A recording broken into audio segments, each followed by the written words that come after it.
Hello guys, welcome back to my channel. Guys this is Manjeet and आज के video में हम लोग बात करने जा रहे हैं हमारे आर्तव्यापत के नेक्स्ट टॉपिक के साथ, जिसमें हम लोग बेसिकली बात करने वाले हैं अश्रुक दर के बारे में। जैसे कि हम लोग ने देखा था आर्तव्यापत के अंदर हमें 5 व्याधियां पढ़ने को मिलती है, उसमें से 4 व्याधियां हम लोग ने ऑलरेडी पढ़ लिया। उसका ये 5वां व्याधि होने वाला है, जिसमें हम लोग आज अश्रुक दर के बारे में बात करेंगे। इससे पहले हम लोग ने अष्ट आर्तव दुष्टि, नष्ट आर्तव, आर्तव वृद्धि और आर्तव क्षय के बारे में ऑलरेडी बात कर लिए। तो जैसा कि हमें मालूम है, हम सारी चीज़ें अकॉर्डिंग टू एनसीआईएम सिलेबस पढ़ते जा रहे हैं। तो एनसीआईएम सिलेबस के अकॉर्डिंग हम लोग ने लगभग मोस्ट ऑफ द जो आयुर्वेदिक टॉपिक है उसको कवर कर लिया, जिसमें हम लोग ने अष्ट आर्तव दुष्टि देख लिया है, आर्तव क्षय देख लिया है, उसके बाद अनार्तव देख लिया है और आर्तव वृद्धि के बारे में देख लिया। आज के वीडियो में हम लोग बात करने वाले हैं अश्रुक दर के बारे में। तो चलिए स्टार्ट करते हैं। सबसे पहले हम लोग देखते हैं अश्रुक दर होता क्या है। तो बेसिकली बोला गया है कि रज प्रदीर्य यस्मात् प्रदरः तेन स स्मृतः। मतलब क्या कि जो रज है या फिर अश्रुक है, उसका जब अधिक मात्रा में स्राव होता है, ठीक है,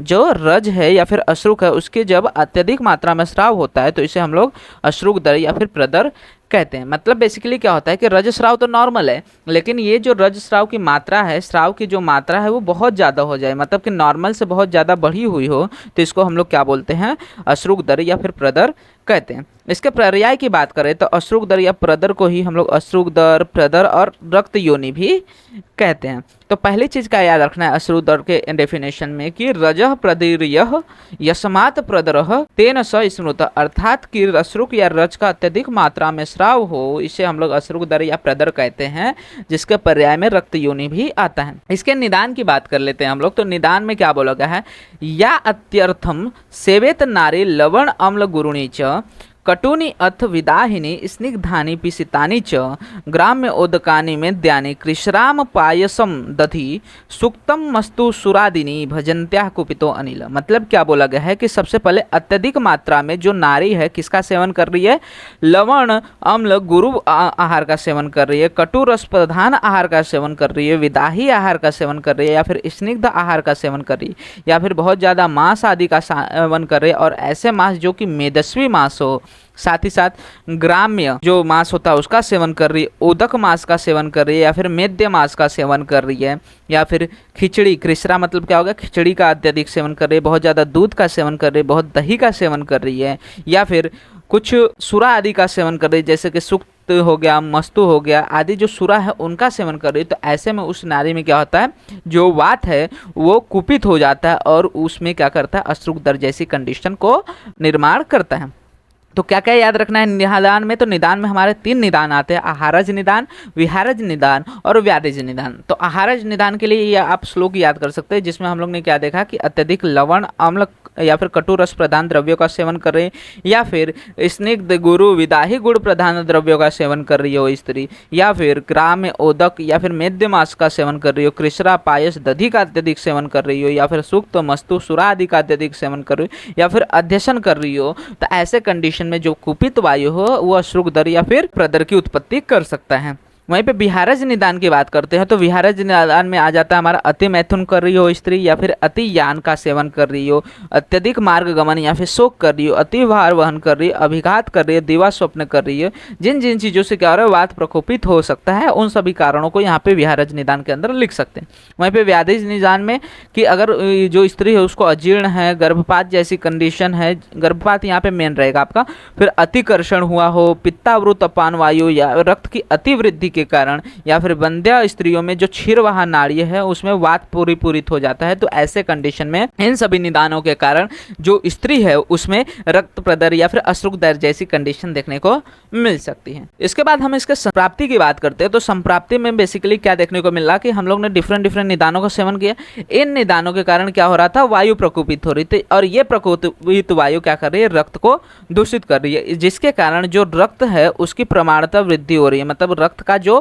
क्वांटिटी है उसका जो वॉल्यूम है वो बढ़ रहा है, और ये बढ़ा हुआ जो रक्त है वो कहाँ पे जा रहा है, गर्भाशय के सिराओं में जा रहा है, जो गर्भाशय के आसपास की सिराएं हैं उसमें जा रहा है। अब वहाँ पे भी रक्त की वृद्धि हो गई, तो इसी कारण से वहाँ पे रज की मात्रा में शीघ्र वृद्धि होता है, और ये जो रज है अत्यधिक मात्रा में बाहर स्राव करता है, जिसको ही हम लोग अश्रुक दर या फिर प्रदर कहते हैं। तो क्या हुआ कि सबसे पहले विभिन्न निदानों का सेवन किया, जिसके कारण क्या हो रहा है, वात बढ़ रहा है, वात बढ़ के रक्त को दूषित कर रहा है, रक्त में प्रमाणता वृद्धि हो रही है, ये रक्त कहाँ पे जा रहा है, हमारे गर्भाशयगत शिराओं में जा रहा है, और गर्भाशयगत शिराओं में क्या होगा वहाँ पे कि जो रज होता है, जो रज की उत्पत्ति होती है वो रक्त की वजह से ही हो रही है। तो रक्त बढ़ रहा है जिसके कारण क्या हो रहा है, रज भी बढ़ जा रहा है। और ये बढ़ा हुआ रज जब अत्यधिक मात्रा में स्रवित होता है तो इसी को हम लोग क्या कहते हैं, अश्रुकदर या फिर प्रदर कहते हैं।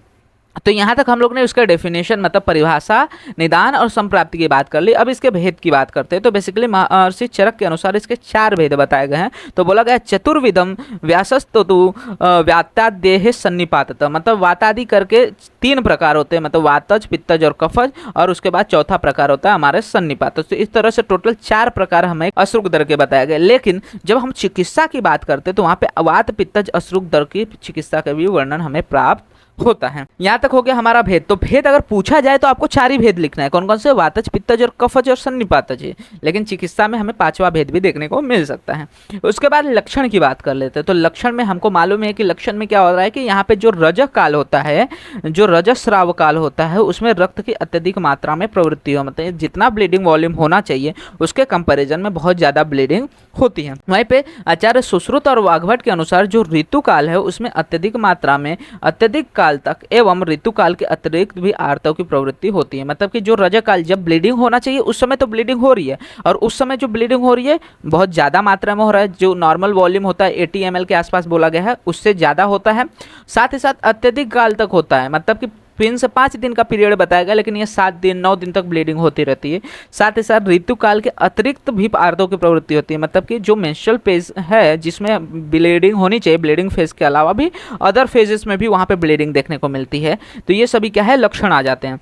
उसके बाद जो आर्तव यहाँ पे निकल रहा है वो शुद्ध आर्तव के लक्षणों से रहित रहेगा। जो शुद्ध आर्तव के हम लोग ने श्लोक देखे हैं, मासा निष्पित चिल्दाहारती पंचरात्रा अनुवत्ति नयवाति बहुनात्य अल्प आर्तवम शुद्ध मादि से, तो वो सारे जो लक्षण बताए गए हैं उन लक्षणों से रहित रहेंगे। मतलब शुद्ध आर्तव के जो लक्षण हैं, गुंजाफल सवर्णम रहेगा, पद्मालक्त सान्निभव रहेगा, वो सभी लक्षण इसमें देखने को नहीं मिलते। इसके अलावा स्त्री में क्या हो रहा है, बहुत ज़्यादा रक्त की प्रवृत्ति हो रही है, तो जिसके कारण रक्त क्षय होने से उसकी बॉडी में अंगमर्द रहेगा, वेदना रहेगी। जो वंक्षण प्रदेश रहेगा, मतलब कि अधोभाग रहेगा, श्रोणी, पृष्ठ एवं वृक्क प्रदेश रहेगा, कुक्षी रहेगा, वहां पे दाह देखने को मिलेगा, तथा गर्भाशय में अत्यधिक शूल देखने को मिलेगा। तो ये सभी हमें सामान्य लक्षण के अंतर्गत देखने को मिलते हैं। तो सामान्य लक्षण में तो आपको 2 चीज तो क्लियर ही होनी चाहिए कि एक तो क्या हो रहा है कि जितना मात्रा में ब्लीडिंग होना चाहिए उसके कंपेरिजन में अत्यधिक वहां पे रज की स्राव हो रहा है, और दूसरी चीज कि रजस्राव काल के अतिरिक्त काल में भी यहाँ पे रज का स्राव देखने को मिलता है। अब हर एक भेद के अनुसार उसके लक्षण की बात करते हैं। तो सबसे पहले हमारे पास आता है वातज अश्रुकदर। तो वातज अश्रुकदर में क्या बोला गया है कि फेनिलम तनु रुक्षम च श्यावम अरुणम एवच किंसुक ओदक संकासम सरुजम व अथ निरुजम। ठीक है, क्या बोला गया कि जो आर्तव का स्राव यहाँ पे होगा वो फेनिल रहेगा, मतलब झाग युक्त रहेगा, तनु रहेगा, रुक्ष रहेगा, श्याम वर्ण का रहेगा, या फिर अरुण वर्ण का हो सकता है, या फिर किंसुक ओदक संकासम। जो किंसुक होता है, किंसुक मतलब पलाश का पुष्प होता है, उसको जब हम लोग जल में डुबा के रखते हैं तो जैसा जल का कलर हो जाता है उसके वर्ण के समान यहाँ पे आर्तव का स्राव रहेगा। ये जो होता है सरुजम, मतलब वेदना के साथ भी हो सकता है, या फिर वाथ निरुजम, वेदना के बिना भी हो सकता है। इसके अलावा कटिवंक्षण हृत पार्श्व पृष्ठ शोणी सुमार्तो, क्या होगा कि बहुत ज़्यादा रक्तस्राव होने के कारण यहाँ पे जो कटिवंक्षण हृदय प्रदेश, पार्श्व, पृष्ठ एवं श्रोणी है वहाँ पे वात प्रकोप हो जाएगा, जिसके कारण वहाँ पे बहुत ज़्यादा तीव्र वेदना देखने को मिलेगी। और उसके बाद बोला गया है कि क्षारुणम फेनिलम अल्पम अल्पम वातास्तोदम पिसित ओदकामहम, मतलब कि जो पिसित होता है, मांस होता है, उसको धोने के बाद उसका जो जल निकलता है उस धोवन के जल के सदृश क्या होता है, आर्तव का स्राव यहाँ पे देखने को मिलता है इन केस ऑफ द वातज अश्रुकदर। वहीं पे पित्तज अश्रुकदर की जब हम बात करते तो बोला गया कि सनीलम अथवा पीतम अप्य उष्णम अशीतम तथा, मतलब क्या क्या बोला गया है कि यहाँ पे नीले या पीत वर्ण का, उष्ण, अशीत मतलब कि काले वर्ण का रक्त का स्राव होगा, और ये जो स्राव होगा अत्यधिक मात्रा में बार बार वेदना के साथ स्राव देखने को मिलता है। इसके अलावा इसमें दाह, राग, तृष्णा, मोह, जर, भ्रम आदि भी लक्षण देखने को मिलेंगे, जो कि पित्त के लक्षण होते हैं सामान्यतः, वो सारे लक्षण यहाँ पे देखने को मिलेंगे। जैसे कि पित्त के समान लक्षण क्या होते हैं, दाह होता है, राग होता है, ज्वर होता है, तृष्णा होता है, मोह होता है, भ्रम, तो ये भी हमें पित्तज अश्रुकदर में देखने को मिलते हैं। वहीं पे पित्त दाहजन्य जो अन्य लक्षण होते हैं उनसे अत्यधिक वेग के साथ यहाँ पे रक्तस्राव देखने को मिलता है। तो ये सभी पित्तज अश्रुक दर के लक्षण देखने को मिलते हैं। तो पित्तज अश्रुक दर में क्या याद रखने का, सबसे पहले वर्ण कैसा रहेगा, नीला या फिर पीत वर्ण का रहेगा, या फिर कृष्णाभ यहाँ पे मतलब कि हल्का काला कलर का, वहाँ पे बार बार वेदना के साथ स्राव हो सकता है। इसके अलावा दाह, राग, तृष्णा, मोह हो सकता है और पित्त जन्य जो है दाह आदि लक्षण वहाँ पे रहेंगे। वहीं पे कफज अश्रुक दर की बात करें तो कफ के समान यहाँ पे लक्षण देखने को मिलेंगे। जैसे कि कफ के क्या गुण होते हैं, पिच्छिल होता है, स्निग्ध होता है, स्राव जो रहेगा वो कैसा होगा, घन रहेगा, गाढ़ा रहेगा, अल्प पीड़ा वाला रहेगा, स्निग्ध रहेगा। तो ये सभी लक्षण यहाँ पे हमें देखने को मिलते हैं। तो क्या बोला गया है कि पिच्छिल, पांडुवर्ण, गुरु, स्निग्ध, शीतल, श्लेष्मा मिश्रित तथा अल्प पीड़ा के साथ गाढ़े रक्त का स्राव हमें देखने को मिलता है इनके जब द कफज अश्रुक दर। वहीं पे कफ के अन्य लक्षण जैसे कि छर्दी रहेगी, अरुचि रहेगी, रिलास रहेगा, श्वास कास आदि लक्षण भी हमें कफज अश्रुक दर में देखने को मिल सकते हैं। तो कफज अश्रुक दर में क्या है कि कफ के समान गुण जैसे पिच्छिल हो गया, पांडुवर्ण हो गया, श्वेत वर्ण हो गया, शीतल हो गया, स्निग्धता ज़्यादा रहेगी, श्लेष्मा मतलब कि वहाँ पे म्यूकस लाइक जो ब्लड डिस्चार्ज है वो देखने को मिल सकता है। इसके बाद जो स्त्री रहेगी उसको स्टमिक लक्षण कैसे मिलेंगे, तो उसमें छर्दी, अरुचि, उल्लास, श्वास का आदि लक्षण देखने को मिलेंगे। और यहाँ पे जो रक्त स्राव हो रहा वो पुलाक तोय के समान रहेगा। पुलाक तोय मतलब क्या कि जो तुक्ष धान होता है उसको धोने के बाद जैसा जल उसमें से निकलता उसके समान यहाँ पे रक्त की प्रवृत्ति देखने को मिलती है, जो कि हल्का सफ़ेद कलर के आसपास में, पांडुवर्ण के आसपास में आ जाता है। इसके बाद चौथा प्रकार हमारे पास आता है दैट इज सन्निपातज अश्रुक दर। तो सन्निपातज अश्रुक दर में तीनों दोषों के जो सम्मिलित लक्षण हैं वो एक साथ मिलते रहते हैं। जैसे पित्त के तेज से विदग्ध रहेगा, दुर्गंधी रहेगा, वहीं पे कफ के लक्षण से पिच्छिल रहेगा, वहीं पे पित्त के वजह से अगेन पित्त वर्णी का रहेगा, आदि प्रकार की योनि मार्ग से स्राव देखने को मिलता है। वहीं पे सर्पी, मज्जा, वसा के सदृश अत्यंत तीव्र वेग के साथ आर्तव का स्राव यहाँ पे देखने को मिलता है। वहीं पे मधु, सर्पी, हरिताल वर्ण का मज्जा सदृश और कुड़प गंधी आर्तव का स्राव देखने को मिल सकता है इन केस ऑफ द सन्निपातज अश्रुक दर। तो सन्निपातज अश्रुक दर में और कुछ याद आए चाहे नहीं याद आए, यहाँ पे क्या क्या याद रहना चाहिए आपको कि सभी तीनों दोषों के लक्षण से युक्त यहाँ पे लक्षण मिलेंगे। दूसरी चीज क्या याद रखने का कि यहाँ पे जो अश्रुक दर होगा या रक्त स्राव होगा कैसा रहेगा, तो वो मधु, सर्पी एवं हरिताल वर्ण का रहेगा। ठीक है, ये आपको बहुत अच्छे से याद है कि रखना है कि हरिताल वर्ण का किसमें बोला गया है या फिर मज्जा सदृश किसमें बोला गया है, सन्निपातज अश्रुक दर के अंदर बोला गया है, जिसमें कुड़प गंधी भी एक लक्षण बताया गया है। तो यहाँ पे बहुत बार कंफ्यूजन हो सकता है कि पित्तज में कुड़प गंधी हो सकता है, लेकिन पित्तज में ना बोल के यहाँ पे किसमें बोला गया है, सन्निपातज के अंतर्गत हमें कुड़प गंधी आर्तव स्राव का वर्णन देखने को मिलता है। इसके अलावा ये बोला गया है कि जो सन्निपातज अश्रुक दर होता है ये असाध्य होता है। तो जब साध्य असाध्य तो आगे देखेंगे तो उसमें पता चल जाएगा कि सभी जो अश्रुक दर होते हैं साध्य होते हैं, लेकिन जो सन्निपातज अश्रुक दर होता है उसको असाध्य माना गया है। तो इस साध्य असाध्य की जब बात करते हैं तो इसमें क्या बोला गया कि सभी आचार्यों ने सन्निपातज अश्रुक दर को असाध्य बताया, से सभी साध्य है। और जो निरंतर रक्त स्राव वाली, तृष्णा, दाह, ज्वार से पीड़ित क्षीण रक्त वाली स्त्री होती है वो असाध्य होती है। मतलब मान के चलो कोई ऐसी स्त्री है जिनमें रक्त का स्राव बहुत ज़्यादा हो रहा, जिसको बार बार तृष्णा हो रहा है, दाह हो रहा है, ज्वर आदि लक्षण आ रहे हैं, साथ ही साथ उसमें रक्त बहुत ज़्यादा कम हो गया है, अनेमिक कंडीशन में जा रही है, धीरे धीरे एकदम दुर्बल हो गई, तो ऐसी स्त्री में ये असाध्य हो सकता है। उसकी तत्परता से हमें चिकित्सा करनी चाहिए। उपद्रव की बात करें तो उपद्रव बहुत ज़्यादा सिंपल है। जैसे ही क्या देखेंगे कि यहाँ पे रक्त का अत्यधिक स्राव हो रहा है, तो रक्त का स्राव होने से क्या होगा, उसमें बहुत ज़्यादा कमजोरी आ जाएगी, जिसके वजह से उसमें दौर्बल्य, भ्रम, मूर्छा, तम, तृष्णा, दाह, प्रलाप, पांडुत्व, तंद्रा आदि तथा अन्य वातजन्य रोग देखने को मिल सकते हैं। तो क्या क्या याद रखने का उपद्रव में कि उपद्रव सिंपल याद हो जाएगा कि क्या है कि मान के चलो ज़्यादा रक्त का स्राव हो गया तो बॉडी में क्या होगा, ब्लड का लेवल कम हो जाएगा, जिसके वजह से जो फीमेल रहेगी उसको कैसा लगेगा, एकदम दुर्बलता लगेगी, लगेगा पूरा वीकनेस है बॉडी में, थोड़ा चक्कर भी आ सकता है, भ्रम हो सकता है, मूर्छा हो सकता है, आंखों के सामने अंधेरा छा सकता है, या फिर बहुत ज़्यादा प्यास लगेगी, दाह होगा, प्रलाप रहेगी, बहुत ज़्यादा बड़बड़ करेगी, असंबद्ध वाक्य बोलेगी, पांडुत्व आदि जो लक्षण यहाँ पे देखने को मिल सकते हैं, तंद्रा हो सकती है, या फिर अन्य वातजन्य जो रोग होते हैं वो यहाँ पे देखने को मिल सकते हैं। चिकित्सा सिद्धांत की बात करते हैं तो चिकित्सा सिद्धांत में आपको ज़्यादा चीज़ें नहीं याद रखनी, 2-3 पॉइंट्स है जो मेन वही आपको याद रखना है। सबसे पहले तो सभी चिकित्सा सिद्धांत में हमारा पहला चीज़ क्या रहता है, निदान परिवर्जन। उसके बाद यहाँ पे रक्त बहुत ज़्यादा स्रावित हो रहा है तो यहाँ पे क्या करेंगे, हम लोग रक्त का स्थापन करेंगे, तो रक्त स्थापन चिकित्सा देंगे। इसके अलावा रक्त अतिसार, रक्त पित्त और रक्त स्राव या रक्त अर्श या फिर गर्भ स्राव के निर्दिष्ट जो चिकित्सा है उनका प्रयोग करेंगे। मतलब क्या कि मान के चलो किसी भी स्त्री को अत्यधिक रज का स्राव हो रहा है, मतलब कि ब्लीडिंग ब्लीडिंग ज़्यादा हो रही है। तो ब्लीडिंग ज़्यादा हो रही है तो जिन कारणों से ब्लीडिंग हो रही है या फिर जो ब्लड को थिनिंग करने वाले कंपोनेंट्स हैं उनको रोकना है, जैसे कि कटु, अम्ल, लवण, विदाही आदि जो अन्न का सेवन कर रहे थे उन निदानों का हमें परिवर्जन कर लेना है। फिर उसके बाद जो रक्त है उसको बचाना बहुत ज़्यादा जरूरी है, क्योंकि रक्त अत्यधिक मात्रा में बाहर निकल गया तो जैसा कि हमें मालूम है रक्त ही जीवन होता है, रक्त का काम ही होता है जीवन प्रदान करना, तो जीवन का नाश हो सकता है। इसीलिए तुरंत हमें क्या करना है, यहाँ पे रक्त का स्थापन करना है। इसके बाद रक्त अतिसार, रक्तपित्त, रक्त अर्श जो है उनमें भी क्या होता है, रक्त का स्राव होता है, जिसके लिए हम लोग रक्त स्तंभक करते हैं। तो वही सेम चिकित्सा का प्रयोग हमें प्रदर के अंदर भी करने के लिए बोला गया है। इसके अलावा योनि व्यापत के अंतर्गत जो वर्णित चिकित्सा है उसका दोषानुसार प्रयोग करने के लिए बोला गया है। बस्ती चिकित्सा का प्रयोग करने के लिए बोला गया है, बस्ती चिकित्सा इसमें प्रयोग कर सकते हैं।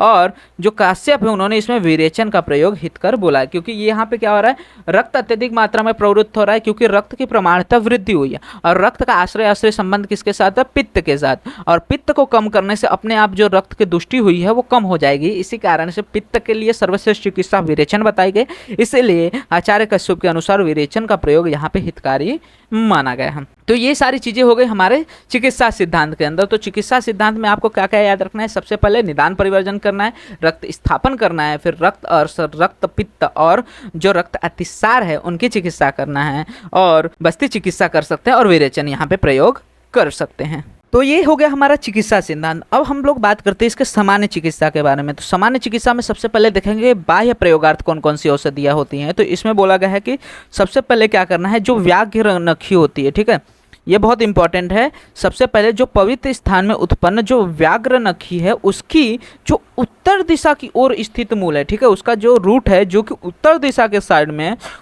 उसको क्या करना है, उत्तर फाल्गुनी नक्षत्र में लेकर कटी में बांधने से अश्रुदर का नाश हो जाता है। तो बाह्य प्रयोगार्थ औषधि में ये आपको इंपॉर्टेंट याद रखना है कि जो व्याघ्र नखी होती है उसका हम लेकर उस मूल को लेकर, व्याघ्र नखी के मूल को लेकर कटी में बांधने से अश्रुदर का नाश हो जाता है। तो मान के चलो ये ना याद रहे कि कौन से नक्षत्र में ले रहे हैं या फिर कहाँ से कौन सी मूल को ले रहे हैं, तो ये सारी चीज़ें जरूरी नहीं है, लेकिन इतना तो आपको क्लियर होना चाहिए कि व्याघ्र नखी के मूल को हम लोग कटी में बांधते हैं तो जिससे अश्रुदर का नाश हो जाता है। इसके अलावा हम लोग क्या क्या कर सकते हैं, तो इसके अलावा हम लोग शतपुष्पा तेल का नस्य प्रयोग कर सकते हैं या फिर शतपुष्पा तेल का अभ्यंग करवा सकते हैं। इसके अतिरिक्त बस्ती प्रयोग करने के लिए बोला गया है, जिसमें 2 से 3 पहले स्थापन निरूह बस्ती देने का, उसके बाद उत्तर बस्ती का प्रयोग करने के लिए बोला गया है। और बस्ती के लिए कौन कौन से द्रव्यों का हम लोग प्रयोग कर सकते हैं, तो इसमें सबसे मेन आपको याद रखना है मुस्तादी यापन बस्ती, जो कि हम लोग अष्टार्थव दुष्टि में भी प्रयोग करते हैं। तो जो मुस्तादी यापन बस्ती है इसका नॉर्मली हम लोग प्रयोग करते हैं।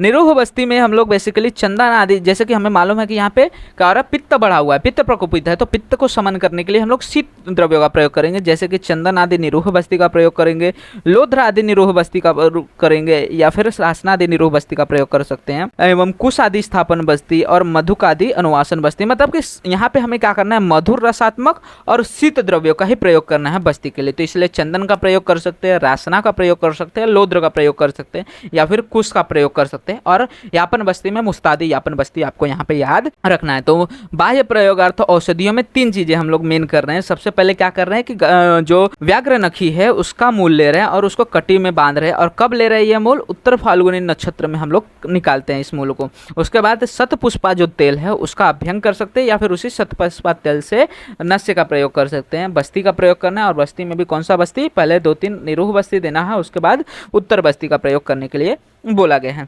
अभ्यंतर प्रयोगार्थ औषधि की बात करें तो अभ्यंतर प्रयोगार्थ औषधि में सबसे पहले हमारा आता है दैट इज रस औषधि।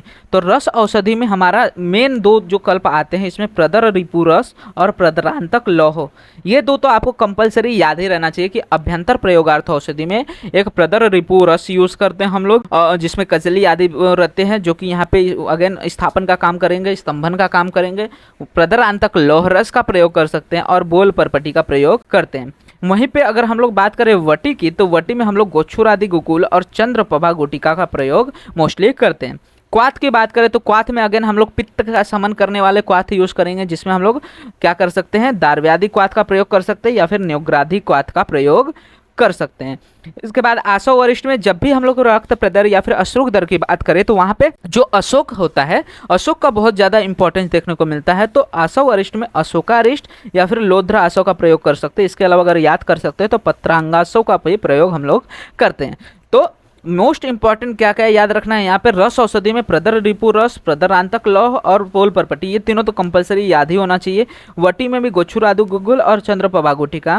क्वाथ में दार्व्यादि क्वाथ, न्योग्रादि क्वाथ और आसव अरिष्ट में अशोका अरिष्ट और लोध्रासव तो याद ही होना चाहिए। क्षीर पाक में अगेन हम लोग क्या करेंगे, जो अशोक का वल्कल होता है, अशोक की छाल होती है, उसको लेना का और उससे क्या करने का, सिद्ध करने का क्षीर को, और उस क्षीर पाक का प्रयोग करना है। घृत में तो कोई भी पित्त सामक घृत ले सकते हैं, जैसे कि कल्याणक घृत हो गया, महाकल्याणक घृत हो गया, शीत कल्याणक घृत हो गया, महातिक्त घृत हो गया, मुदगाद घृत हो गया, सालमली घृत हो गया, सतावरी घृत, बृहद सतावरी, फल घृत। तो इसमें फल घृत आप याद कर सकते हैं, सतावरी घृत के सारे कल्प याद कर सकते हो, कल्याणक घृत के कल्प याद कर सकते हैं और महातिक्त घृत याद कर सकते हैं। तेल में भी हम लोग सतावरी तेल, सतपुष्पा तेल का ही प्रयोग मोस्टली करते हैं। कल्प में भी सतपुष्पा कल्प और सतावरी कल्प का ही प्रयोग होता है। इसके अलावा रसोन कल्प जो है इसका भी हम लोग प्रयोग देखते हैं। अवलेह हमें कुष्मांड अवलेह का प्रयोग इसमें देखने को मिलता है, तो खंड कुष्मांड अवलेह या फिर बृहद कुष्मांड अवलेह का प्रयोग हम लोग इसमें मोस्टली करते हैं। कल्क की बात करें तो कल्क में आपको मेन मैं बता देता हूँ, जैसे कि बलामूल कल्क को दूध के साथ सेवन कर सकते हैं, या फिर उदुम्बर जो फल है उसका कल्क बनाने का और उसको मधु के साथ सेवन कर सकते हैं। तो ये दो कम से कम आपको कल्क के अंदर याद होने चाहिए कि बलामूल लेने का, उसका कल्क बनाने का और उसको दूध के साथ सेवन करने का, वहीं पे उदुम्बर फल लेने का, उसका कल्क बनाने का, उसको मधु के साथ सेवन करने का। इसके अलावा जो कुश है या वाट्यामलक मूल है उसका कल्क तंडुलोदक के साथ सेवन कर सकते हैं। और आप याद करना चाहे तो और भी सारी चीज़ें, जैसे चौलाई हो गया उसका मूल लेने का और उसको मधु या रसांजन के साथ तंडुलंबू के साथ सेवन कर सकते हैं। चूर्ण में मोस्टली जैसे ही अगर रक्त प्रदर की बात करें तो चूर्ण में आपको सबसे पहले पुष्यानुक चूर्ण जो है इंपॉर्टेंट यहाँ पे याद होना चाहिए कि पुष्यानुक चूर्ण का हम लोग प्रदर के अंतर्गत उपयोग करते हैं। इसके अलावा नागर चूर्ण हो गया, भांग एवं नागर चूर्ण हो गए, या फिर कुटज चूर्ण, रसांजन, ये सारी चीज़ें तो है ही, लेकिन मेन क्या याद रखना है आपको, पुष्यानुक चूर्ण और लाक्षा चूर्ण और भांग एवं नागर चूर्ण। एकल औषधि में मोस्टली हम लोग यूज़ करते हैं शीत रसात्मक द्रव्य या फिर जो पित्त सामक द्रव्य होते हैं, जैसे कि यहाँ पे कमल हो गया, मोचरस हो गया, अशोक हो गया, कुटज हो गया या फिर लाक्षा चूर्ण का उपयोग हम लोग यहाँ पे करते हैं। इसके बाद हम लोग बात कर लेते हैं दोषानुसार विशिष्ट चिकित्सा की। तो दोषानुसार विशिष्ट चिकित्सा में सबसे पहले वात आता है। तो वात का जैसे ही गुण आता है तो हम लोग वात से हमेशा रुक्ष गुण को प्रधानता मानते हैं। तो रुक्ष के विरुद्ध जो गुण हम लोग मोस्टली यूज़ करते हैं या फिर जो वात को समन करने वाले गुण को यूज़ करते हैं, उसमें हम लोग शर्करा, मधु यष्टि एवं शुंठी से चूर्ण युक्त दधी का प्रयोग मोस्टली हम लोग करते हैं इनके जब तो वातज अश्रुगदर। तो क्या क्या याद रखने का कि शर्करा लेने का, मधु लेने का, मधु यष्टि लेने का और शुंठी लेने का, इन सभी का चूर्ण लेकर उसको दधी से युक्त करके उसका सेवन कर सकते हैं। उसके अलावा यहाँ पे हम लोग यूज़ कर सकते हैं जो वराह है उसके मेदा युक्त मांस रस लेने का, उसमें कुलत्थ मिलाकर उस क्वाथ का पान करने के लिए बोला गया है। और ये जो है इंपॉर्टेंट है, इसका हम लोग वात पित्तज में भी प्रयोग करते हैं, दैट इज राजादन लेने का और कफित्त पत्र के कल्क को घृत में भूनकर सेवन करना है। ठीक है, राजादन और कपित्त पत्र जो है, कपित्त पत्र जो है उसका कल्क बनाने का और उसको घृत में भूजने का और उसका सेवन करने के लिए बोला गया है इन केस ऑफ द वातज अश्रुगदर। तो वातज अश्रुगदर आपको क्लियर होना चाहिए। इसके बाद पित्तज अश्रुगदर में अगेन पित्त सामक औषधीय प्रयोग करेंगे, तो सभी पित्तनाशक जो चिकित्सा है उसका प्रयोग करना चाहिए। इसमें हम लोग क्या करेंगे, विरेचन करने वाले महातिक्त घृत का पान कर सकते हैं या फिर गर्भस्राव में हितकर आहार विहार का पान कर सकते हैं। वासा घृत का प्रयोग इसमें मोस्टली देखने को मिलता है। इसके अलावा जो तंडुलियक मूल या का मधु अथवा रसांजन या का तंडुलोदक अथवा लाक्षा चूर्ण का आजाद दुग्ध के साथ प्रयोग कर सकते हैं। ठीक है, मतलब कि तंडुलियक मूल लेने का और मधु के साथ सेवन करने का। तंडुलियक मूल मतलब जो चराई होती है उसको लेने का, मधु के साथ सेवन करने का, रसांजन लेने का, उसका तंडुलोदक के साथ सेवन करने का या फिर लाक्षा चूर्ण का आजाद दुग्ध के साथ सेवन करने के लिए बोला गया है, जो सभी क्या है पित्त सामक होती हैं। आप वहीं पे कफज अश्रुगदर की बात करें तो कफज अश्रुगदर में बोला गया है कि नींब एवं गुड़ूची का मध्य के साथ सेवन करने का, रोहितक रस का मध्य के साथ सेवन करने का या फिर काक जंघा मूल स्वरस में मधु तथा लोध्र चूर्ण मिलाकर उसका पान करना चाहिए। तो जैसे कफ की बात आती है तो मधु है उसका जो इंपॉर्टेंस है यहाँ पे आ जाता है।